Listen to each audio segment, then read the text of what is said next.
오늘은 이 본문 말씀을 통해서 지금 현재 한국 사회에서 교회를 중심으로 해서 예배가 무엇인지 한참 어찌 보면 시끄러울 정도로 화제가 되어 있는 그런 용어가 되겠습니다. 그래서 오늘 본 말씀을 통해서 하나님께서 말씀하시는 예배란, 즉 성경에 나타나 있는 예배란 구체적으로 어떤 의미를 가지고 있는지 우리가 그것을 집중적으로 살펴보도록 하겠습니다.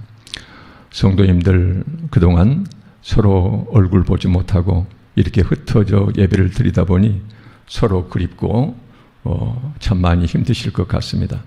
하루라도 빨리 이 사태가 진정되어서 우리 모두 서로 얼굴을 맞대고 예배당에 모여서 함께 예배드릴 수 있는 그 날이 속히 오기를 간절히 소망하고 있습니다. 오늘은 이 주제와 관련해서 최근 한국 사회에서 특히 코로나 사태로 힘들어하는 정부 당국자들이 교회를 중심으로 해서 코로나가 계속 이렇게 퍼져나가니까 이 사태가 진정될 그때까지만이라도 좀 참고, 그래서 교회 예배당에 모이는 현장 대면 예배를 좀 삼가해 주십시오 하고 이렇게 대면 예배 자체를 금지했습니다. 여기에 대해서 최근에 우리 교단을 포함해서 한국 대표적인 주요 교단들, 그 다음에 한국 교회의 지도자들, 이런 분들이 끊임없이 나서서 반복적으로 외치는 발표하는 이런 성명서들이 있습니다. 그 성명서 내용에 반드시 들어가는 내용이 바로 뭐냐면은, 우리가 예배당에 모여서 함께 예배드리는 이런 현장 대면 예배는 기독교의 목숨, 기독교의 생명과도 같다. 따라서 정부 당국자들이 우리 교회에 대해서 현장 대면 예배를 금지하는 것은 기독교 탄압이요, 기독교 핍박이요, 기독교 말살 정책이다 라고 이렇게 비난하면서 정부 지침을 따를 수가 없다. 그래서 우리는 현장에서 함께 모이는 대면 예배를 강행하겠다라는 성명서를 계속 부산, 경기도, 충청도, 최근에는 우리 광주에서도 이런 것을 발표를 하고, 일부 지역에서는 이것을 주요 일간지에 광고까지 하는 그런 사태에 이르렀습니다. 자, 예배란 무엇일까요? 예배란 우리가 주일날 1시간 이렇게 모여서 그래서 드리는 이 예배만을 성경에서 하나님께서, 특히 우리 예수님께서 그렇게 예배를 규정하고 있을까요? 오늘날 이런 우리로 인해서 한국 사회가 이렇게 힘들어하는데, 특히 2차 전파 이러한데도 불구하고 교계 지도자와 주요 교단들이 나서가지고 주일날 함께 모이는 현장 대면 예배만이 진정한 예배고 나머지는 전부 다 예배로 인정할 수 없다, 이런 입장을 계속 취하고 있는데, 하나님께서는 우리의 이런 자신의 모습, 한국교회의 이런 주장에 대해서 어떻게 생각하실까? 이런 생각 속에서 오늘 주제를 선택을 했습니다. 과연 하나님께서도 오늘날 우리의 어찌 보면은 한국교회가 그렇게 외치고 있는 주일날 함께 모이는 대면 예배만이 진정한 예배고 나머지 온라인으로 가정에서 드리는 이런 예배는 하나님이 받으실 수 없는, 그래서 기독교의 본질에 어긋나고 기독교 말살 정책이고 기독교 생명을 버리는 그런 예배 행위인지, 이것을 오늘 본 말씀을 통해서 그 다음에 관련되는 여러 성경 구절을 통해서 살펴보도록 하겠습니다. 미리 말씀드리지만 오늘 이 말씀은 똑같은 말씀을 계속 똑같은 의미를 갖고 있는 말씀을 여기저기 성경에서 찾다 보니까는 거의 반복적으로 세상적으로 말하면 지루할 수도 있는 그런 예배가 되겠습니다. 그러나 이렇게 하는 이유가 있습니다. 하나님께서는 예배란, 진정한 하나님이 기뻐하시고 받으시는 예배란 어떤 예배인지를 성경 어느 한 구절 특수한 상황 속에서만 하신 것이 아니고 성경 구약 처음부터 신약 마지막까지 계속해서 반복적으로 하시는 말씀이 있어요.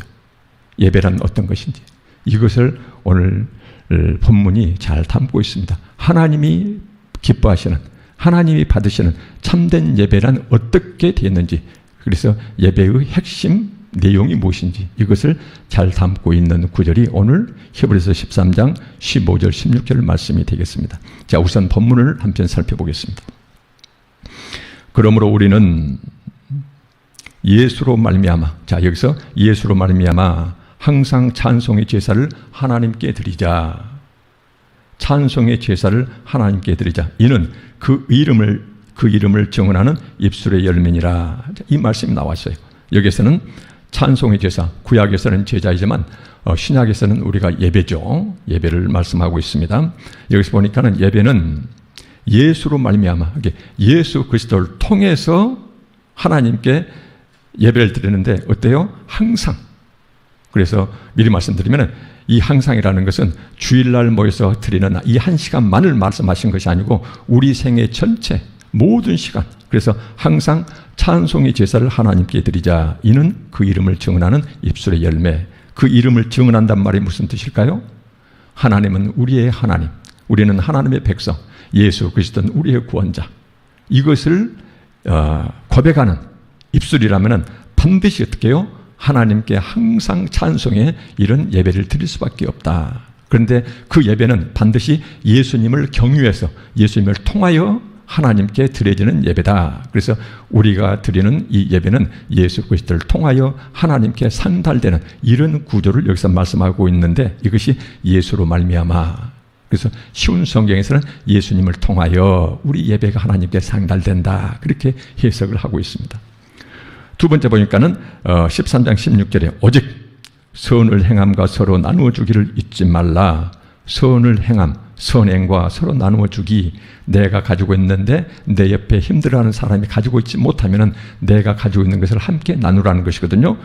선행과 서로 나누어 주기를 잊지 말라. 하나님은 이 같은 제사를 기뻐하신다. 이 같은 예배를 기뻐하신다 라고 나왔는데, 자, 13장 15절 16절 이 두 절에서 성경에서 말씀하시는 예배의 의미를 충분히 담고 있습니다.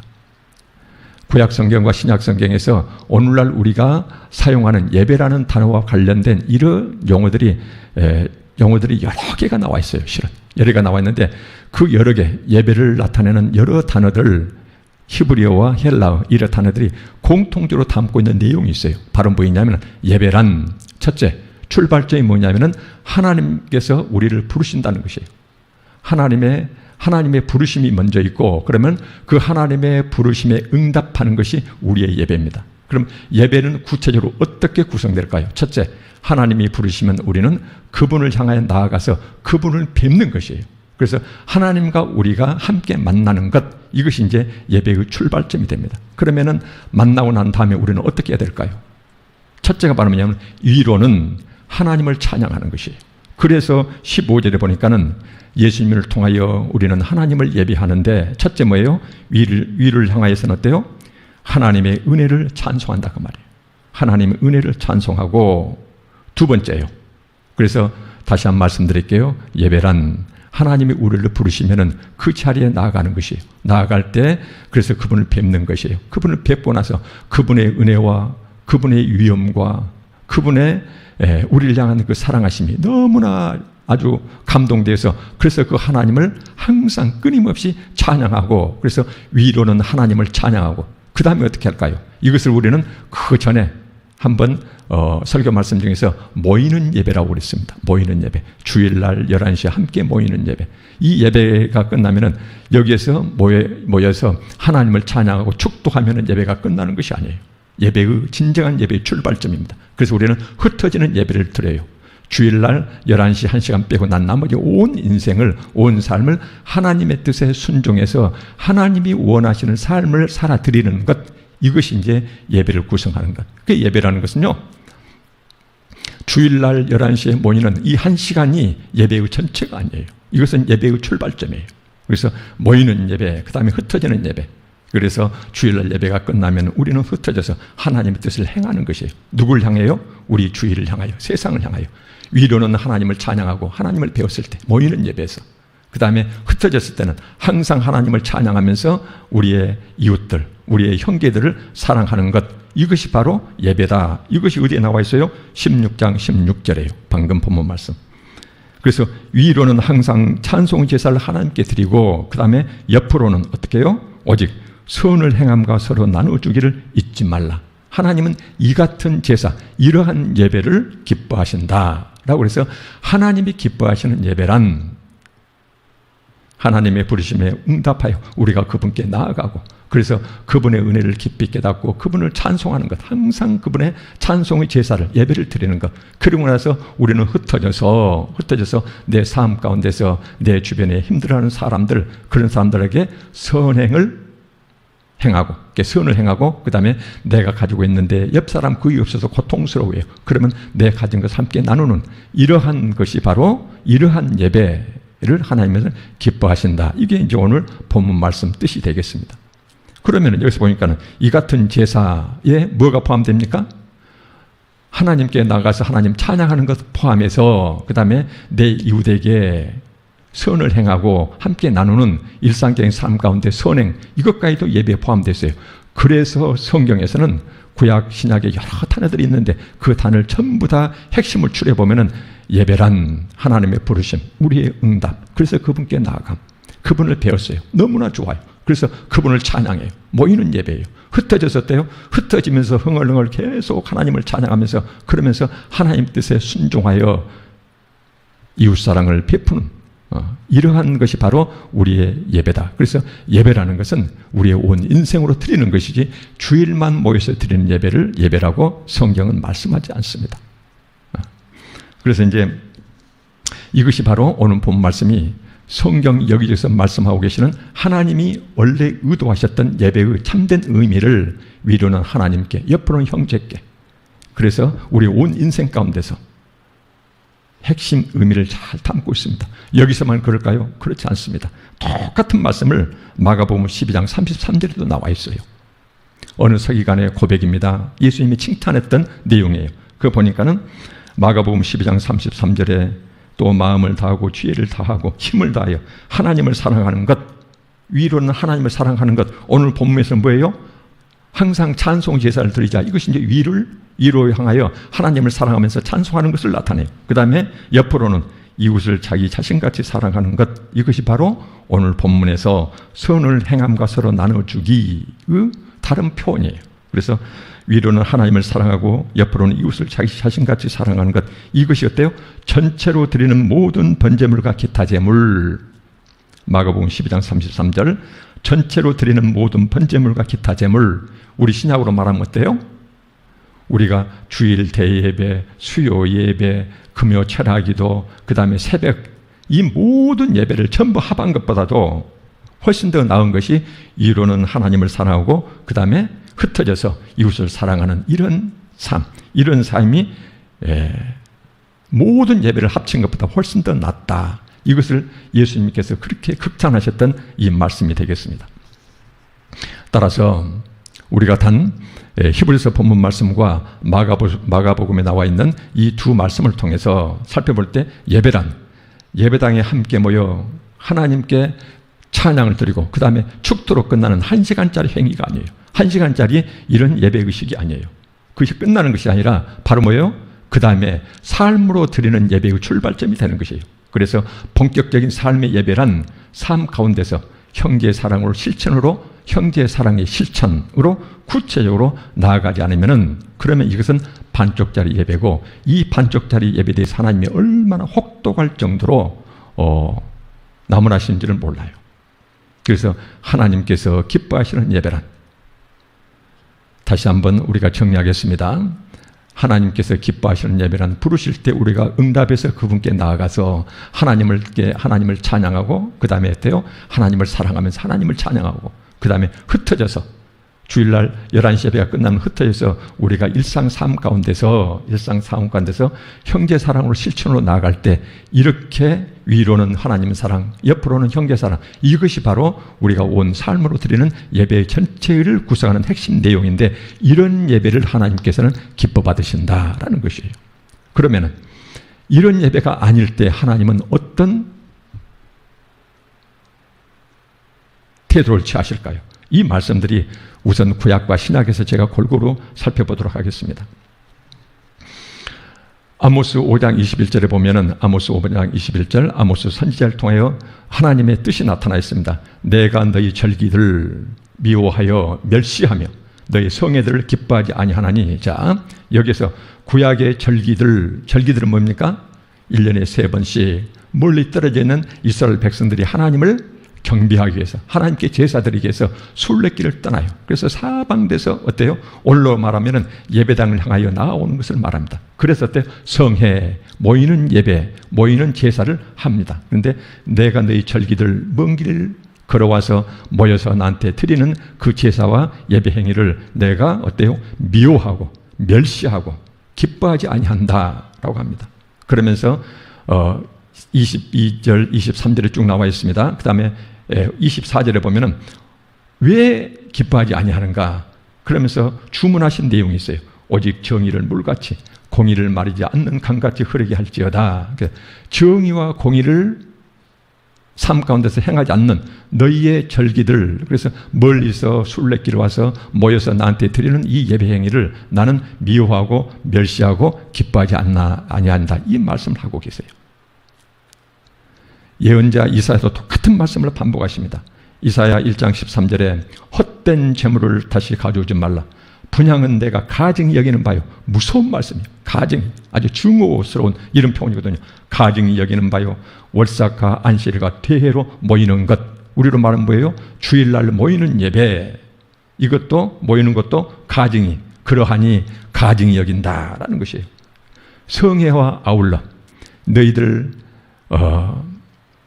하나님께 예배하기 위해서 먼 길을 와서 이렇게 모여서 나한테 모여서 예배드리는 것, 이런 것을 왜 그렇게 하나님께서는 가증히 여기고 이렇게 심하게 말씀하신 것 했더니 너희들이 모여서 함께 예배드리는 것과 함께 악을 행하는 것을 내가 견딜 수가 없다. 견딜 수가 없다. 이런 말씀하고 해요. 그래서 모이는 예배가 히브리서 13장 오늘 본 말씀에 비춰볼 때 모이는 예배로 하나님이 만족하시는 것이 아니고 그 예배를 아무리 먼 길 와서 성의 있게 드린다 하더라도 너희들 평소 삶 가운데서 공의와 정의, 아모스 그 예언자 입을 통해서 그대로 한다면은 공의와 정의를 행하지 않는 일상적인 삶 가운데서 그것을 행하지 아니하면은 너희들 모여서 드리는 그 예배가 가증스럽다는 것이에요. 가증스럽다. 이런 말씀하십니다. 그러면서 뭐라고 주문하시냐면요, 이사야 58장 6절에 내가 기뻐하는 그 음식은, 자, 그 음식도 넓게 보면 이제 예배에 속합니다. 내가 기뻐하는 예배는 보니까는 흉악의 결박을 풀어주며 멍에의 줄을 끌어주며 압제당하는 자를 자유하게 하며 모든 멍에를 꺾는 것이 아니겠느냐. 자, 우리가 여러 번 살펴봤던 말씀이기 때문에, 자, 이거 보면은 개인적이든 아니면은 사회, 정치, 경제, 사회 전체 구조적인 문제이든 간에 힘없는 자들을 고통스럽게 얽어매고 있는 잘못된 제도와 이전 구조적인 사회 전체 구조적인 악을 제거하고, 그래서 그 속에서 실망하는 사람들을 어떻게 해요? 해방시키라는 것이에요. 이것이 바로 뭐냐면은 흉악, 결박, 멍해, 압제, 멍해를 끊어내는 것. 이것을 공의. 그 다음에 58장 7절에 보면은요, 이렇게 해서 사회 전체적인 잘못된 악한 구조와 사회적 약자를 괴롭히는 이런 구조적인 악을 제거한 다음에 그 다음에 또 하는 일이 있어요. 58장 7절에 보니까는 또 줄인 자에게 내 양식을 나누어 주며 유리하는 빈민을 집에 들이며 헐벗은 자를 보면 입히며 내 골육을 피하여 스스로 숨지 아니하는 것이 아니겠느냐. 그래서 전체 사회적 구조적으로는 잘못된 사회적 이런 고통스럽게 하는 사회적 구조적 악을 제거하고, 그 다음에 둘째, 그 밑에서 신음하는 사람들이 있으면은 그 개인들 곁에 찾아가서 그들의 필요, 그들을 위로하고 그들의 필요를 채워주는 것. 이것이 바로 뭐예요? 성경 전체에서 말씀하시는 공의와 정의를 행하는 삶 자체를 이사야는 예언자는 이렇게 58장에서 풀어서 설명해 주고 있어요. 아모스와 똑같습니다. 공의와 정의를 행하지 않고 마르지 않는 강같이 흐르게 하지 않고 너희들 절기들 성회들 하나님께 기뻐하시지 않고 미워하고 멸시한다. 똑같은 말씀을 이사야 예언자는 가증히 여긴다. 이렇게 말씀하시면서 주문하시는 것이 바로 뭐예요? 너희들 절기들과 똑같이 함께 이렇게 공의와 정의를 행하라, 이 말씀을 하고 계십니다. 그래서 정치, 경제, 사회적인 잘못된 구조로 인해서 고통당하는 사람들을 사회적 구조적 악을 제거하는데 기독교인들이 전부 다 나서야 하고, 그리고 나서 그 잘못된 구조 속에서 신음하는 사회적 약자들, 빈민들, 가난한 자들, 이런 사람들 곁에 가서 그들을 위로하고 그들의 필요를 채워주는 것, 그들을 돕는 것, 이게 바로 아모스가 말한 공의와 정의를 행하는 것을 구체적으로 풀어서 이사는 말씀하고 계시고, 그래서 이것이 바로 뭐예요? 이것이 없이는 하나님께서 가증스러운 예배다, 이 지금 말씀하고 계시는 거예요. 이것이 비로소 행해야만이 그 예배, 온 삶으로 드리는 예배까지 포함해서 이것이 하나님께 드리는, 하나님이 기뻐하시는 온 삶으로 드리는 예배가 되는 것이다 라고 이렇게 말씀하십니다. 자, 똑같은 말씀 또 반복할게요. 미가 선지자도 똑같습니다. 6장 6절에 보면은 내가 무엇을 가지고 여호와 앞에 나아가며, 자, 하나님 부르심에 대해서 여호와 하나님께 나아가는 것, 예배의 시작점, 제사의 시작점이에요. 그래서 여호와 앞에 나아가며 높으신 하나님께 경배할까? 내가 번제물을 1년 된 송아지를 가지고 그 앞에 나아갈까? 여호와께서 천천의 순양이나 수천 마리 양을 가지고 갈까? 그 다음에 만만의 강물 같은 기름을 기뻐하실까? 그래서 하나님께 나아갈 때, 하나님께 예배할 때 내가 무엇을 가지고 내 성의를 다 보일까? 그러면서 하는 것이 뭐예요? 수천 마리 양떼를 몰고 갈까? 아니면 뭐예요? 온 강을 가득 채울 만큼 그 많은 기름을 내가 가지고 하나님 앞에 나아가면은, 예배 드리면은, 하나님께 바치면은 하나님이 기뻐하실까라고 묻고 있어요. 그러면서 6장 8절, 사람아, 이 사람아, 이제 혼란스러운 그 사람을 지금 부른 것이죠. 이 사람아, 주께서 선한 것이 무엇임을, 이건 뭐예요? 하나님께서 원하시는 참된 예배가 무엇인지, 하나님이 기뻐하시는 예배가 무엇인지를 내게 보이셨나니 너에게 이미 보였다. 성경 말씀에 기록하였고 너한테 네 귀에 들려주었다. 네 알지 않느냐, 그 말이거든요. 내게 보이셨나니 여호와께서 내게 구하시는 것, 요구하시는 것은 오로지 정의를 행하며 인자를 사랑하며, 인자란 변함없는 끊임없는 사랑을 얘기를 합니다. 인자를 사랑하며 겸손하게 네 하나님과 함께 행하는 것, 여호와 하나님과 동행하는 삶, 이런 삶을 하나님께서 원하시지, 천천의 순양이나 만만의 강물 같은 기름, 그 다음에 내가 어떻게 무엇을 가지고 내 온 성의를 다해서 하나님께, 우리로 말하면은 주일날 11시에 모이는 이 1시간짜리 예배를 위해서 내가 수천만 원 헌금을 바칠까? 예? 수많은 무엇을 바칠까? 내가 어떻게 하나님을 기뻐하실까? 이런 것을 질문하는데, 이 사람아, 이미 성경 말씀 여기저기에 하나님이 원하시고 기뻐하시는 참된 예배가, 하나님을 배로올 때 어떤 자세로, 어떤 삶의 모습으로 해야 되는지를 여기저기서 수없이 말씀해 주셨다. 내게 보이셨나니. 그래서 지금 이 순간 너희한테 요구하는 것은 오로지 어때요? 나에게 모여들기 이전에 네 삶 가운데서 정의를 행하며 끊임없는 사랑을 베풀며 겸손하게 온 삶 가운데서 여호와 하나님과 함께 동행하는 삶을 살다가 나한테 나오면은, 그럼 어때요? 그런 예배는, 그런 모인 예배는 우리의 생명과 같이 귀중한 예배가 된다는 것이죠. 근데 그것이 없는 예배는 하나님이 가증스럽게 여기는 예배가 된다라는 것이에요. 이 말씀을요, 자, 구약 말씀을 쭉 살펴봤는데 예수님께서 똑같은 말씀을 하셨어요. 얼마나 혹독한 말씀을 하셨는가 하니, 마태복음 23장 23절, 화 있을진저, 이 화 있을진저라는 이 단어는요, 공개적으로 모든 사람들이 다 듣는 데서 공개적으로 굉장히 심한 비판의 소리예요. 아주 심한 비판이에요. 그래서 거의 저주에 가까울 정도로 아주 혹독한 이런 비판의 소리인데, 화 있을진저, 외식하는 서기관들과 바리새인들이여, 그때 당시 종교 지도자들입니다. 너희가 박하와 회양과 근처 11조는 들이되 율법에 더 중한 바, 너희의 11조보다 훨씬 더 중한 바 정의와 긍휼과 믿음은 버렸도다. 정의와 긍휼, 불쌍히 여기는 것, 가난한 자 곁에 서서 그들을 돕는 것, 이것은 너희는 버렸다. 삶 가운데 예배는 버렸다. 그러나 이것도 행하고 11조도 행하고, 그러나 저것도 버리지 말아야 할지니라. 그러면서 23장 24절에 11조와 우리가 삶 가운데서 정의와 긍휼과 믿음을 지키는 것, 이것을 어떻게 대조했는가 하니, 맹인된 인도자여, 성경에 그렇게 기록되어 있는데 너는 눈을 감고 하나님 말씀을 살펴보지 않는다, 그 말이에요. 그러면서 하루살이는 걸러내고 낙타는 삼키는도다. 자, 하루살이와 낙타는 그때 당시 예수님 당시 유대 사이의 정결법에 있어서 사람을 더럽히는 가장 사소한 것, 적은 것이 하루살이였어요. 하나님을 더럽힐 수 있는 가장 먹어서는 안 될 것이 가장 큰 짐승이 낙타였어요. 그러니까 뭐예요? 보면은 하루살이는 잘 걸러내요.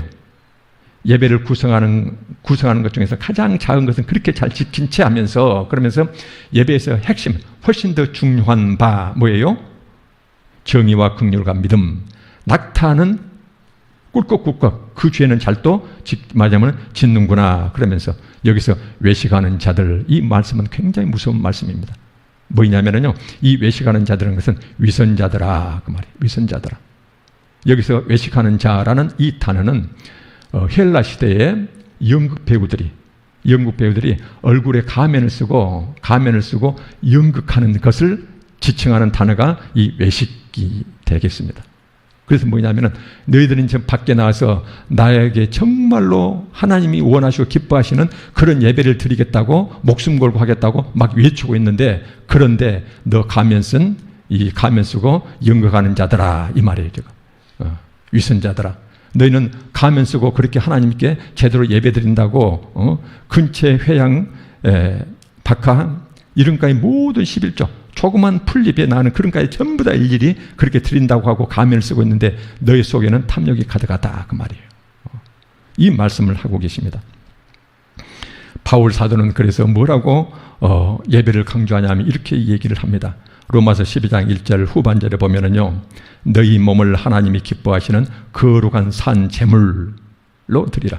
이는 너희가 드릴 영적 예배니라. 여기서 영적 예배, 진정한 합당한 예배다, 그 말이에요. 그래서 여기서 보면 너의 몸을 제물로 드린다는 말이 뭔 말일까요? 우리의 삶이라는 것은 내 몸이 움직이는 것 자체가 삶이에요. 그래서 내 몸을 하나님께 산 제물로 바치라는 것은 내 몸으로 살아간 온 삶을 하나님이 기뻐하시는 거룩한, 성경에서 거룩하다는 것은 하나님 말씀을 순종하는 것 자체를 거룩이라 이렇게 표현합니다. 그래서 내 몸으로 살아가는 삶 자체를 하나님 말씀 뜻에 순종하는, 그래서 온 삶 자체를 제물로 바치라, 거룩한 예배를 드리라, 그 말이에요. 온 삶으로. 이 말씀을, 이것이 바로 너희가 드릴 영적 예배, 진정한 하나님께 드릴 합당한 이런 예배다, 이렇게 얘기를 합니다. 우리는 지금까지 어찌 보면은 하나님 말씀에 이런 표현을 우리가 쓰면 안 되겠지만 세상적으로 말하면은 지루할 정도로 똑같은 말씀을 구약에서 신약에서 여기저기서 계속 살펴봤습니다. 여기만 나올까요? 사반돼요. 그래서 구약과 신약에 걸쳐서 하나님이 기뻐하시는 예배는 어떤 예배인가? 그 다음에 하나님이 멸시하시고 싫어하시고 심지어 가증스럽게 여기고 심지어 어때요? 위선자들이라고 이렇게 혹독하게 비판하는 이런 예배가 무엇인지, 이것을 우리는 곳곳에서 살펴봤습니다. 다시 말씀드립니다. 어느 성경 한 군데서만 특별한 경우에만 이 말씀하신 것이 아니라 구약부터 신약까지, 예수님까지, 바울사도까지 끊임없이 참된 예배가 무엇인지를 이렇게 강조하세요. 서두에서 말씀드렸던 말씀을 다시 한번 말씀드립니다. 성경에 나와 있는 예배란 모이는 예배가 다가 아닙니다. 모이는 예배라는 것은 하나님의 부르심에 응답해서 우리가 같이 모여요. 같이 모여서 하나님께 깊은 감사와 감동 중에 찬양을 드려요. 항상. 그것도 한 시간이 아니에요. 항상 드리고, 그리고 나서 흩어지는 예배를 드리는데, 이 흩어지는 예배는 정말로 중요한 것은 하나님 뜻대로 우리가 순종하면서 살아가는 거죠. 그래서 형제 사랑으로 나아가지 않는, 이것이 빠진 주일만 우리만 모여서 한 시간 드리는, 그래서 요즘 우리 한국 사회에서 화두가 되어 있는 주일날 한 시간 모이는 이런 현장 대면 예배가 기독교의 생명 천만의 말씀이에요. 전혀 그렇지가 않아요. 이것은 성경 어디 한 군데서 말씀하시는 그런 내용들이 아닙니다. 이번 코로나 사태로 온 세상이 고통을 당하고 있습니다. 개인의 생명은 물론이고 먹고 사는 온 경제가 아주 쑥대밭이 되고 있어요. 더구나 우리 개인 각 사람 관 사람 불안과 우울감은 아주 극도로 이렇게 개인들을 힘들게 하고 있다고 합니다. 그동안 정부와 온 국민의 노력과 협조로 안정되었던 이 코로나 사태가 이번에 서울의 한 교회 때문에 다시 그동안 전 세계적으로 쌓았던 우리 K 방역, 이것을 쑥대밭을 만들고 부끄럽게 만들고 그 다음에 온 세상을 다시 쑥대밭으로 만드는데 그 촉발점이 서울의 한 교회로부터 시작되었습니다. 지난 8월 한 달 동안 코로나 환자가 약 4,400명 정도 발생됐는데 이 전체 8월 한 달 동안 전체 환자 중에서 약 1,400명 정도, 이렇게 3명 중에 1명꼴이 바로 교회 모임과 관련돼서 걸린 환자가 3명 중에 1명꼴입니다. 우리가 이번 2차 코로나 사태는요, 2차 위기 주범이 바로 우리 한국교회 때문입니다. 그래서 우리는 지금 이 시점에서 교회, 그 다음에 한국교회 지도자들과 우리 교단을 포함한 한국교회 대표적인 이 대형 교단들이 끊임없이 나서서 한쪽에서는 죄송하다고 울고 그런데 또 한쪽에서는 끊임없이 나서서 이렇게 대면 예배, 1시간 모이는 이 예배가 우리의 생명이다. 이것을 못하게 하는 것은 기독교 말살이고 기독교 탄압이다. 이것은 성경에 비춰봤을 때 전혀 맞지 않는 소리예요. 오히려 이런 시대에 우리가 어떻게 해야 될까요? 우리 때문에 고통스러워하는 이 세상을 향하여 우리가 그들 옆에서 이루하고 잘못됐습니다. 그들을 돕는 것, 적극적으로 협조하는 것. 이것이 바로 지금 이 시점에서는 우리 공의와 정의에 해당되는 것이거든요. 이것이 빠진 주일날 모이는 1시간짜리 예배, 대면 예배. 이것은 하나님께서 뭐라고 말씀하세요? 가증스럽다. 위선자들아. 이렇게까지 혹독하게 말씀하고 계세요. 우리가 엎드려 사죄해도 부족할 판입니다. 그런데 우리는 계속 지금 얼마 전까지 심지어 광주에서도 9월 3일 날 시청에서 1층에서 그런 주장을 버젓이 우리도 포함된 상태로 그렇게 이루어졌어요. 제가 그 기사를 읽다가 어떤 분이 써놓은 글을 읽어봤어요. 그분이 한국교회 이런 모습을 보고 뭐라고 글을 써놨는가 하니 내 평생 이렇게 다른 사람을 혐오하거나 증오해 본 적이 없습니다. 내 평생 이렇게 타인을 증오하거나 혐오해 본 적이 없습니다. 그 글을 써놨더라고요. 그걸 보면서 누구를 향해서 하는 말이에요? 오늘날 2차 쑥대밭을 만든 것이 한국교회 때문인데 그 위기 주범들이 사이야 죽든 말든 우리 때문에 수많은 사람들이 생명이 왔다 갔다 하고 먹고 사는 이런 경제 문제로 쑥대밭을 만들고 특히나 소상공인들이요. 직장인들 내몰리고 먹고 살기 힘들고 그것이 우리 때문인데 그것은 눈 감고 이 1시간짜리 모이는 대변 예배가 우리의 모든 것임처럼 이렇게 외치고 있으니 그걸 보면서 세상 사람들이 하는 것이 이렇게까지 혐오하거나 증오해 본 적이 없다. 혐오와 증오 대상이 오늘날 우리 한국 기독교가 되어버렸습니다. 오늘 말씀을 요약하겠습니다. 성경에서 말씀하시는 예배란 예배당에 모여서 하나님을 찬양하고 축도하는 1시간짜리로 끝나는 것이 아닙니다.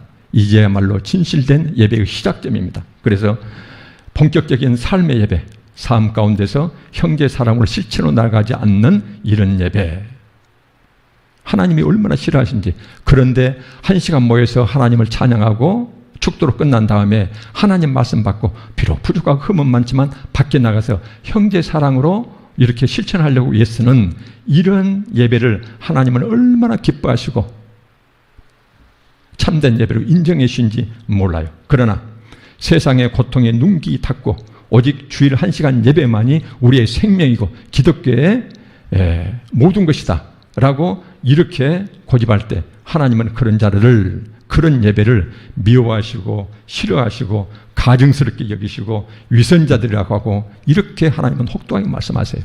한두 군데서 말씀하시는 것이 아니에요. 근데 우리는 자기가 보고 싶은 성경 구절만을 봐요.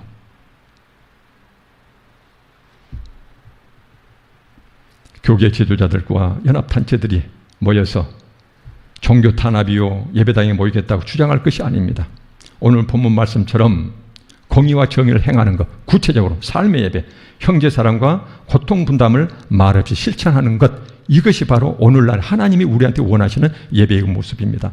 특히 방역활동에 고생하는 정부 당국자들, 현장 의료진들, 생명의 이업 앞에 벌벌 떨고 있는 우리 환자들, 그 가족들 위로하고 돕는 것, 나아가서 이러한 위기 때 특별히 가장 많은 피해를 보고 고통스러워하는 사회적 취약계층들, 그들을 돕기 위해서 발벗고 나서는 것, 이것이 바로 삶으로 드리는 예배고, 이런 예배를 드렸을 때 우리가 함께 모이는 예배, 이 예배를 하나님께서는 그렇게 기뻐 받으신다는 것이에요. 그래서 예배란 반드시 모이는 예배가 있고 흩어지는 예배가 있다. 흩어지는 예배의 핵심은 형제 사랑이다. 이것 없는 모이는 예배는 하나님이 얼마나 가증스럽게 여기는지 모른다. 이것을 꼭 우리 교회와 한국교회가 기억해 줬으면 합니다. 기도하고 말씀 마치겠습니다. 아버지 하나님, 하나님의 영광을 가리고 있는 우리 한국교회 회개하게 하시고 성경 전편에 나와 있듯이 위로는 하나님의 은혜를 찬양하며 옆으로는 사랑과 공의와 정의를 행하여 이웃사랑을 실천하는 저희들과 우리 한국교회 되게 하여 주시옵소서. 이 코로나 위기에서도 우리 자신과 회의 선교지 우리 형제들 기쁨과 즐거움 중에 힘있게 살아갈 수 있도록 붙들어 주시옵소서. 우리 주 예수 그리스도 이름으로 기도합니다. 아멘.